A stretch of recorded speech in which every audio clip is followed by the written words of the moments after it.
ফের জম্মু কাশ্মীরে বিপর্যয়, মেঘ ভাঙা বৃষ্টিতে তছনছ কাটুয়ার গ্রাম, 7 জনের মৃত্যু, ধসের নিচে একাধিক বাড়ি, বন্ধ হাইওয়ে।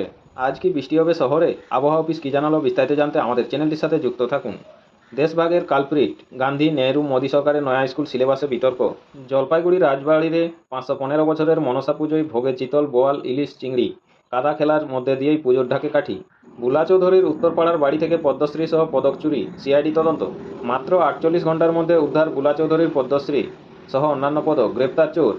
বাংলা সাহিত্যে স্বাধীনতা দিবস, বছরভর কলকাতার নানা দেওয়ালে লেখা হবে সুকান্তর কবিতার লাইন।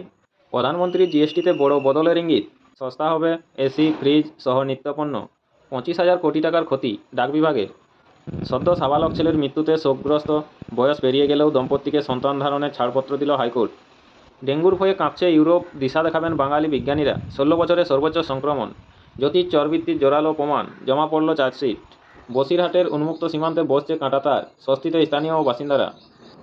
আপনারা খবর শুনছেন এম টুডে নিউজ চ্যানেল থেকে। খবরে অসুখ আপনাদের সকলকেই বলা হচ্ছে, যারা নিয়মিত সঠিক গুরুত্বপূর্ণ খবরগুলো শুনতে চান অবশ্যই আমাদের চ্যানেলটি সাবস্ক্রাইব করে রাখুন। ফিরে আসবো খবরে। বারাসাত অনুপ্রবেশ নিয়ে শাসক বিরোধী তরজা অব্যাহত, এই আবর্তে বসিরহাটের ঘোজাডাঙ্গা সীমান্তে কাঁটাতারের বেড়া দেওয়ার কাজ শুরু করেছে বিএসএফ। রাজ্য সরকারের হস্তান্তর করা কম বেশি 15 বিঘা উন্মুক্ত জমিতে বসানো হচ্ছে ফেন্সিং। এর ফলে কিছুটা হলেও স্বস্তিতে স্থানীয়রা। জেলা প্রশাসন সূত্রে জানা গিয়েছে, উত্তর 24 পরগনার আন্তর্জাতিক সীমানায় প্রায় 318 একর জমিতে ফেন্সিং করা জরুরি হয়ে পড়েছে, কারণ এই জায়গা দীর্ঘদিন উন্মুক্ত অবস্থায় পড়ে রয়েছে। ফলে এইসব এলাকায় বাড়তি নজরদারি চালাতে হয় বিএসএফকে। এই 318 একর জমি কেনার প্রক্রিয়া শুরু হয় কয়েক মাস আগেই। সেই মতো সীমান্ত লাগোয়া ব্লকগুলির বিডিওরা প্রস্তুতি শুরু করেন। ইতিমধ্যেই 200 একর জমি কেনার জন্য প্রয়োজনীয় নথি তৈরি। এর মধ্যে 138 একর অর্থাৎ প্রায় 417 বিঘা জমি কিনেও নিয়েছে জেলা প্রশাসন। সেই জমি বিএসএফকে হস্তান্তরের পর তারা ফেন্সিং দেওয়ার কাজ শুরু করেছে। জানা গিয়েছে, বসিরহাটের ঘোজাডাঙ্গা দক্ষিণপাড়ায় শুরু হয়েছে কাঁটাতারের বেড়া দেওয়ার কাজ। ভারতীয় সীমান্তরক্ষী বাহিনীর উদ্যোগে বেড়া দেওয়ার কাজ চলছে জোর কদমে। বিএসএফ সূত্রে জানা গিয়েছে, কাঁটাতারের উচ্চতা 20 ফুট আর ফেন্সিং লাগোয়া এলাকায় 20 ফুট চওড়া রাস্তা তৈরি করা হচ্ছে। এই রাস্তা দিয়ে সহজেই বিএসএফের জওয়ানরা সীমান্তবর্তী এলাকায় ঘুরে ঘুরে নজরদারি চালাতে পারবেন। শুধু তাই নয়, কাঁটাতারের পাশেই বসানো হবে উন্নত মানের আলো ও বিশেষ সেন্সার। স্থানীয় বাসিন্দা রবীন দাস ও শ্যামল দাস বলেন, অন্ধকারের সুযোগ নিয়ে বাংলাদেশি দুষ্কৃতী ও পাচারকারীরা বিএসএফের নজর এড়িয়ে এই এলাকা দিয়ে এদেশে ঢুকে পড়ে। তারা গৃহস্থের বাড়ি থেকে ছাগল, গরু সহ বিভিন্ন জিনিস লুট করে আবার পালিয়ে যায়। ফলে আমাদের খুবই আতঙ্কের মধ্যে থাকতে হয়। কাঁটাতারের বেড়া দেওয়ার কাজ হয়ে গেলে তারা আর সহজে এদেশে ঢুকতে পারবে না, আমরা স্বস্তি পাবো। পরবর্তী খবরে আসবো। ফের জম্মু কাশ্মীরে বিপর্যয়, মেঘ ভাঙা বৃষ্টিতে তছনছ কাটুয়ার গ্রাম, 7 জনের মৃত্যু, ধসের নিচে একাধিক বাড়ি, বন্ধ হয়েছে হাইওয়ে। শ্রীনগর, প্রকৃতির রোষে ফের বিপর্যস্ত জম্মু ও কাশ্মীর। ভূগর্ভের কিস্তওয়ারের পর এবার জম্মুর কাটুয়া। আজ রবিবার জেলার একটি প্রত্যন্ত গ্রামে মেঘভাঙা বৃষ্টির জেরে হড়পাবানে অত্যন্ত 7 জনের প্রাণ হারিয়েছেন, জখম আরও অত্যন্ত 6 জন। গত বৃহস্পতিবার কিস্তওয়ারে মেঘভাঙা বৃষ্টির জেরে হড়পাবান আসে। এই বিপর্যয়ে অন্তত 60 জনের মৃত্যু হয়েছে। এখনও চলছে উদ্ধার কাজ। তার মধ্যে নয়া ধাক্কা, গত কয়েকদিন থেকে প্রবল বৃষ্টি হচ্ছে জম্মু ও কাশ্মীরের জেলায় জেলায়। বিভিন্ন জেলার জলস্তর ক্রমশ বাড়ছে। শনিবার মধ্যরাতে তখন গভীর ঘুমে মগ্ন ছিলেন সাধারণ মানুষ। হঠাৎ নেমে আসে হড়পাবান। সরকারি আধিকারিকরা জানিয়েছেন, কাটুয়ার ঘাটি এলাকার একাধিক বাড়ি বর্তমানে ধস ও বানের জলের তলায়। ক্ষতিগ্রস্ত হয়েছে জম্মু পাঠানকোট জাতীয় সড়ক। উদ্ধারকারী দলের সদস্যরা ঘটনাস্থলে পৌঁছেছেন। পুলিশ এবং এনডিআরএফের একটি যৌথ দলকে বিধ্বস্ত গ্রামে পাঠানো হয়েছে। আধিকারিকরা আরও জানিয়েছেন, কাটুয়া থানা এলাকার বাগাড ও ছাংদা এবং লক্ষণপুর থানা এলাকার দিলওয়ান হাতলিতে ধস নামলেও কোনো প্রাণহানির ঘটনা ঘটেনি। আপনাদের সকলকেই বলা হচ্ছে, যারা নিয়মিত গুরুত্বপূর্ণ খবরগুলো শুনতে চান অবশ্যই আমাদের চ্যানেলটি সাবস্ক্রাইব করে রাখুন। ফিরে আসবো খবরে। আবহাওয়া অফিস কী জানালো, আজ কি বৃষ্টি হবে শহরে? কলকাতা, বৃষ্টি কমতেই ভ্যাপসা গরমে নাজেহাল অবস্থা কলকাতাবাসী। আজ রবিবার দক্ষিণবঙ্গের জেলাগুলিতে বজ্রবিদ্যুৎ সহ ঝড় বৃষ্টির পূর্বাভাস দিয়েছে আলিপুর আবহাওয়া দপ্তর। তালিকায় আছে কলকাতাও। এদিন শহরের আকাশ মূলত মেঘাচ্ছন্ন থাকবে। আগামী সপ্তাহেও বেশ কয়েকদিন বিক্ষিপ্তভাবে বৃষ্টিপাতের সম্ভাবনা জেলায় জেলায়। সেই সঙ্গে জলপাইগুড়ি, কালিম্পং, আলিপুরদুয়ার সহ উত্তরবঙ্গে হতে পারে ভারী বৃষ্টি, এমনই জানানো হয়েছে হাওয়া অফিসের পূর্বাভাসে। আলিপুর আবহাওয়া দপ্তরের সর্বশেষ পূর্বাভাস অনুযায়ী এদিন কলকাতার সর্বোচ্চ তাপমাত্রা থাকবে 33 ডিগ্রি সেলসিয়াসের ঘরে। এদিকে সর্বনিম্ন তাপমাত্রা 27 ডিগ্রির ঘরে ঘোরাফেরা করবে। গতকাল শহরে সর্বোচ্চ তাপমাত্রা ছিল 33.8 ডিগ্রি সেলসিয়াস, যা স্বাভাবিকের থেকে 1.9 ডিগ্রি বেশি। সর্বনিম্ন তাপমাত্রা নথিভুক্ত হয়েছে 28.6 ডিগ্রি, যা স্বাভাবিকের থেকে 2.1 ডিগ্রি বেশি। গতকাল ভোর 6:30 থেকে শহরে কোথাও বৃষ্টি হয়নি। পরের খবরটিতে আসবো। মাত্র 48 ঘন্টার মধ্যে উদ্ধার বুলা চৌধুরীর পদ্মশ্রী সহ অন্যান্য পদক, গ্রেপ্তার চোর। চুঁচুড়া, অভিযোগ পাওয়ার পরে মাত্র 48 ঘন্টার মধ্যে সাফল্য। প্রাক্তন সাঁতারু বুলা চৌধুরীর উত্তরপাড়ার বাড়ি থেকে পদক চুরির ঘটনায় কিনারা করে ফেলল পুলিশ। উদ্ধার করা হয়েছে পদ্মশ্রী এবং অন্যান্য পদকগুলি। এই ঘটনায় একজনকে গ্রেপ্তার করা হয়েছে। ধৃতের বাড়ি রিসার। রবিবার সাংবাদিক বৈঠক করে এই সাফল্যের কথা জানান শ্রীরামপুর পুলিশ কমিশনারেটের ডিসি অর্ণব বিশ্বাস। তিনি জানিয়েছেন, ধৃতের বাড়িতে হানা দিয়ে প্রায় 295টি পদক উদ্ধার হয়েছে। সেগুলি প্রাক্তন সাঁতারুর হাতে তুলে দেওয়া হবে। গত বৃহস্পতিবার রাতে বুলাদেবীর দেবাইপুকুরের বাড়িতে চুরি হয়। পদ্মশ্রী, ব্রোঞ্জ, রাষ্ট্রপতি পুরস্কার থেকে শুরু করে বিভিন্ন পদক সবই নিয়ে যায় দুষ্কৃতীরা। এমনকি বাথরুমের কলের মুখও খুলে নিয়ে যায় তারা। প্রাথমিকভাবে চন্দননগর কমিশনারেটের পুলিশ তদন্ত শুরু করে, পাশাপাশি সিআইডিও তদন্তে নেমে পড়ে। বিভিন্ন সূত্র ধরে একাধিক সন্দেহভাজনকে আটক করা হয়েছিল। তাদের জেরা করে দিতে নাগাল পান তদন্তকারীরা। রিসার বাড়ি থেকে তাকে গ্রেপ্তার করা হয়। উদ্ধার হয় চুরি যাওয়া পদকগুলি। স্থানীয় ও পরিবার সূত্রে জানা গিয়েছে, দেবাইপুকুরের ওই বাড়িতে বুলা চৌধুরী বহু বছর ধরেই থাকেন না, তবে তার দাদা ও ভাই ওই এলাকাতেই থাকেন। শুক্রবার অর্থাৎ স্বাধীনতা দিবসের সকালে তারা জানতে পারেন ওই বাড়ির পিছনের দরজা খোলা। তারপর তারা সেখানে গিয়ে দেখেন সমস্ত পদক, পদ্মশ্রী, ব্রোঞ্জ খোয়া গিয়েছে। গোটা বাড়ি লণ্ডভণ্ড। খবর পেয়ে বুলা চৌধুরী যেমন ছুটে আসেন, এ নিয়ে হইচই পড়ে যায়। দেশভাগের কালপ্রিট গান্ধী, নেহরু, মোদী সরকারের নয়া স্কুল সিলেবাসে বিতর্ক চরমে। ক্ষুব্ধ বিরোধীরা। নয়াদিল্লি, দেশভাগের যন্ত্রণা নয়, বরং বিতর্ক এবং রাজনৈতিক স্বার্থই এবার পড়তে হবে স্কুল পড়ুয়াদের। সৌজন্যে মোদী সরকার। এনসিইআরটির পাঠ্যসূচিতে ইতিমধ্যেই অন্তর্ভুক্ত হয়েছে দেশভাগ এবং সেখানে কালপ্রিট হিসেবে সাফ দাগিয়ে দেওয়া হয়েছে মোহাম্মদ আলী জিন্নাহ এবং কংগ্রেসকে। এখানে কংগ্রেসের অর্থ মহাত্মা গান্ধী ও জওহরলাল নেহরু, তারাই নাকি সেই দেশভাগের প্রস্তাব সদরে গ্রহণ নিয়েছিলেন। ইতিহাস এবার এভাবেই পড়বে ষষ্ঠ থেকে দ্বাদশের পড়ুয়ারা। মোদী সরকারের অঙ্গুলি হেলনে এই বিশেষ পাঠ্যসূচি প্রকাশ হতেই তুমুল বিতর্ক শুরু হয়েছে দেশ জুড়ে। সরব বিরোধীরাও তাদের অভিযোগ, কেন্দ্রে ক্ষমতায় আসার পর একদিকে যেমন শিক্ষাক্ষেত্রে গেরুয়াকরণের চেষ্টা চালাচ্ছে বিজেপি সরকার, তেমনই ভুল তথ্য দিয়ে ছাত্রছাত্রীদেরও বিভ্রান্ত করা হচ্ছে। কংগ্রেসের শীর্ষ নেতা পবন খেয়ারার দাবি, একটি তথ্যও সঠিক নয়। ওই বই জ্বালিয়ে দেওয়া উচিত। ইতিহাসে যদি কোনো খলনায়ক থাকে, তা আরএসএস, কংগ্রেস নয়, বরং মুসলিম লীগের সঙ্গে মিলে হিন্দু মহাসভা দেশভাগে গীতাহুতি দিয়েছিল। ইতিহাস বিকৃতির জন্য ভবিষ্যৎ প্রজন্ম এদের ক্ষমা করবে না। অন্যদিকে বিজেপি নেতা শেহজাদ পুনেওয়ালার কটাক্ষ, গেরুয়া শিবির কখনো সত্যের মুখোমুখি হতে ভয় পায় না। বিজেপি পালিয়েও যায় না। দেশভাগের জন্য কংগ্রেসের সাধারণ মানুষের কাছে ক্ষমা চাওয়া দরকার। এনসিইআরটির ষষ্ঠ থেকে দ্বাদশ শ্রেণীর পাঠ্যপুস্তকে বিভাজন বিভীষিকা দিবস সংক্রান্ত এহেন বিশেষ মডিউল তালিকাভুক্ত হয়েছে। সেখানেই কাঠগড়ায় তোলা হয়েছে নেহরু, গান্ধী সহ কংগ্রেসের তৎকালীন নেতৃত্বকে। কী রয়েছে সেই মডিউলে? বলা হয়েছে 3টি ফ্যাক্টর দেশভাগ ঘটিয়েছিল। প্রথম, মোহাম্মদ আলী জিন্নাহর বিভাজন দাবি। দ্বিতীয়টি, কংগ্রেসের তা সাদরে গ্রহণ করে গোটা প্রক্রিয়া এগিয়ে নিয়ে যাওয়া। এবং তৃতীয় ফ্যাক্টর, লর্ড মাউন্টব্যাটেন। এরই পাশাপাশি উল্লেখ করা হয়েছে কংগ্রেস আসলে জিন্নাহকে সেভাবে গুরুত্বই দেয়নি, তার ফল হয়েছে মারাত্মক। এমনকি দেশভাগ ইস্যুতে কাশ্মীর প্রসঙ্গ তুলে বলা হয়েছে, এর ফলে সুরক্ষার প্রশ্ন তৈরি হয়েছে। আমাদের ওই এক প্রতিবেশী দেশ নানাভাবে চাপ তৈরি করেছে। মডিউলে উল্লেখ রয়েছে 1940 সালের লাহোর প্রস্তাবনারও সেখানে জিন্নাহ জানিয়েছিলেন, হিন্দু ও মুসলিমের আদতে দুটো আলাদা বাসস্থান, ভিন্নভাব দর্শন, পৃথক সামাজিক কাঠামো, সাহিত্য এবং বাসস্থান প্রয়োজন। পাঠ্যসূচিতে থাকছে, মহাত্মা গান্ধী প্রথমে জানিয়েছিলেন তিনি কোনো পক্ষ হবেন না, কিন্তু 1947 সালের 14ই জুন তিনি নিজের কংগ্রেস ওয়ার্কিং কমিটিতে দেশভাগের প্রসঙ্গ তুলেছিলেন। প্রস্তাব গ্রহণের সায়ও দিয়েছিলেন। পণ্ডিত নেহরুও এর পক্ষে ছিলেন। কংগ্রেসের অভিযোগ, বিশেষ পাঠ্যে বলা হয়েছে, লর্ড মাউন্টব্যাটেন প্রথমে 1948 সালের জুন মাসে ক্ষমতা হস্তান্তর করতে চেয়েছিলেন, কিন্তু পরবর্তী ক্ষেত্রে তা এক বছর এগিয়ে আনেন 1947 সালের 15ই আগস্ট।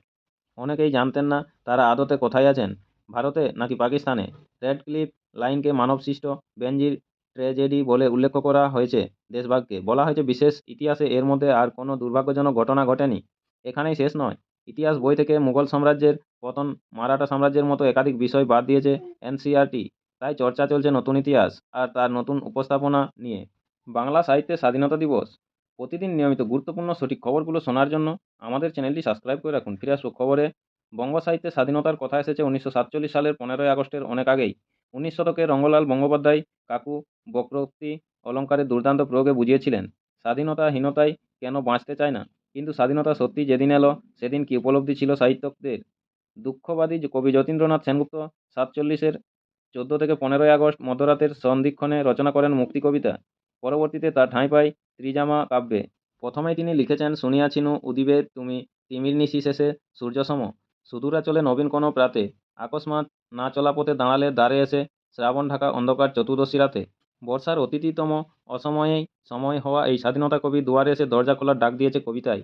অসংখ্যের অশ্রু বারিধারা বুকে নিয়ে কবির আধারে কাঁদা বুকে এসেছে সেই দুঃখঘন শতাব্দীর অন্ধকার মাখা স্বতন্ত্র।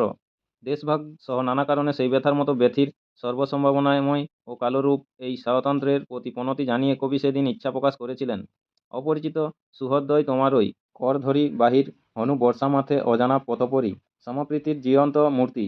স্বাধীনতা সংগ্রামী অধ্যাপক রাজনীতিবিদ রেজাউল করিম প্রবন্ধ চর্চার জন্য বিখ্যাত, কিন্তু তার দরদি মন সেই দিন কলমকে কাব্যরসে জড়িত করেছিল। লিখেছিলেন স্বাধীন ভারত কবিতা।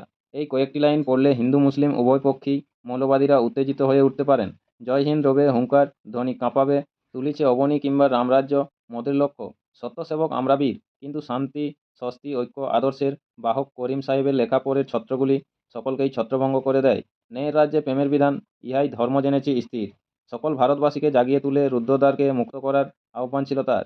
স্বাধীন ভারত স্বাধীন ভারত, শিকলমুক্ত জননী মোর, আজকে পূর্ণ প্রভাতে হেরিনু অমিয় হাসিটি আনলে। সন্তান তব পাইল আজিকে মুক্তিসুধার মধুর স্বাদ, ওই শুন দূরে আকাশে বাতাসে ধ্বনিয়া উঠিছে বিজয়নাদ। মানিক বন্দ্যোপাধ্যায় স্বাধীনতার পরের মাসেই অর্থাৎ 1354 বঙ্গাব্দে ভাদ্র মাসের রংমশাল পত্রিকায় লেখেন 15ই আগস্টের কবিতা। আসলে এটি একটি অসাধারণ ছোট্ট গল্প, মাত্র 1.5-2 পাতার। 3টি চরিত্র নির্ভর এই গল্পে স্বাধীনতার নানা মাত্রাকে তিনি হাজির করেছেন। গল্পের মূল চরিত্র একজন কবি, যিনি আসন্ন স্বাধীনতা দিবসকে নিয়ে কবিতা লিখতে চেয়েও পেরে উঠছেন না। কলকাতার দাঙ্গা দুর্ভিক্ষ, বহু স্বাধীনতা সংগ্রামীর মুক্তি না পাওয়া, কিছু শয়তানের স্বাধীনতার নামে দেশের ঘাড় ভেঙে সুবিধা নেওয়ার চেষ্টা সত্ত্বেও সেই কবি বিশ্বাস করেন রাহুমুক্ত দেশটার ভবিষ্যৎ উজ্জ্বল। পাড়ার ইসলাম ধর্মাবলম্বী কেরানি বন্ধুও স্বাধীনতার উৎসবে আন্তরিকভাবে যোগ দেবেন বলে জেনেছিলেন তিনি। দিন ঘনিয়ে এলো, রাত্রি 1টা পর্যন্ত ধস্তাধস্তি করেও কবিতা বেরোলো না তার কলম দিয়ে। এক সময় কবি ঘুমিয়ে পড়েন, স্বপ্নে দেখেন মঞ্চে তিনি কবিতা হাতে দাঁড়িয়ে রয়েছেন ঠিকই, কিন্তু গলা দিয়ে আওয়াজ বের হচ্ছে না। কবি তখন গেলেন এক মনস্তাত্ত্বিক বন্ধুর কাছে। তিনি উপদেশ দিলেন যে স্বাধীনতার আনন্দ কবি এখনও দেখেননি, তাকে নিয়ে কবিতা না লিখে পরাধীনতার মুক্তিকে স্বাগত জানিয়ে কবিতা লিখতে। স্বাধীনতার স্বাদ না জেনে কবিতায় যে স্বাদ দিতে চায়, তা কি পারা যায়? বন্ধুর কথা শুনে বাড়ি ফিরেই কবিতা লিখতে অবশেষে সফল হন কবি। মানিকের আরোগ্য উপন্যাস 1953 সালে প্রকাশিত হলেও তার পটভূমিতে 47-এর স্বাধীনতার উল্লেখ পাওয়া যায়। সেটি ছিল 1952 সালের প্রথম দিকে তার লেখা ডায়েরিতে। স্বাধীনতার আগে ও পরে যথাক্রমে লেখা রয়েছে যুদ্ধ ও ভারত বিভাগ, যা আমোঘ নিষ্ঠুর সত্য। স্বাধীনতার পরের বছর 1948 সালে প্রকাশিত হয়েছিল বিভূতিভূষণ বন্দ্যোপাধ্যায়ের 14তম গল্পগ্রন্থ আচার্য কৃপালনী কলোনি। পরবর্তীতে বইটির নাম বদল করে রাখা হয় নীলগঞ্জের ফালমন সাহেব। যদিও প্রথম গল্পের নাম স্বতন্ত্রকালে ভারতীয় জাতীয় কংগ্রেসের সভাপতি জীবতরাম ভগবান দাস কৃপালনীজির 1888 থেকে 1982 নামাঙ্কিতই থাকে। গল্পের কথক স্বয়ং লেখক স্ত্রীর জোড়াজুড়িতে কলকাতার অপেক্ষাকৃত কাছাকাছি আচার্য কলোনিতে জমি বিক্রির বিজ্ঞাপন দেখে 2 কাঠার জন্য নাম রেজিস্ট্রি করেন। জমির পরিমাণ দেখে অখুশি পত্নীকে বলেছিলেন, এখন এই থাক, 15ই আগস্ট কেটে যাক, সীমানা কমিশনের রায় বের হোক, পরে অর্থাৎ তারপরে ভাবা যাবে। গল্পের কালগত প্রেক্ষাপটে 15ই আগস্ট পার হয়ে যায়। কোন্নগরের কাছে রাজীবনগরে জমি দেখতে গিয়ে আশাহত লেখক ভাবেন আগামীতে পূর্ববঙ্গেই বসবাস করবেন, কিন্তু সে আশা ত্যাগ করতে বাধ্য হন। পরদিন সীমানা কমিশনের রায়ে লেখকের দেশ পশ্চিমবঙ্গে পড়ে যায়। বিভূতিভূষণ বাস্তবেও ঘনিষ্ঠজন শচীন্দ্রনাথ বন্দ্যোপাধ্যায়কে সেই সময় জায়গা জমি সন্ধান করতে লিখেছিলেন চিঠিতে। স্বাধীনতার 1 মাস আগে আষাঢ় সংক্রান্তিতে বিশাখাপত্তনম বা ওয়ালটেয়ারবাসী শচীন্দ্রনাথের প্রতি প্রেরিত হয় সেই পত্র। বিশিষ্ট নাট্যকার শচীন্দ্রনাথ সেনগুপ্ত 47-এই লিখেছিলেন স্বাধীনতার সাধনা নাটক।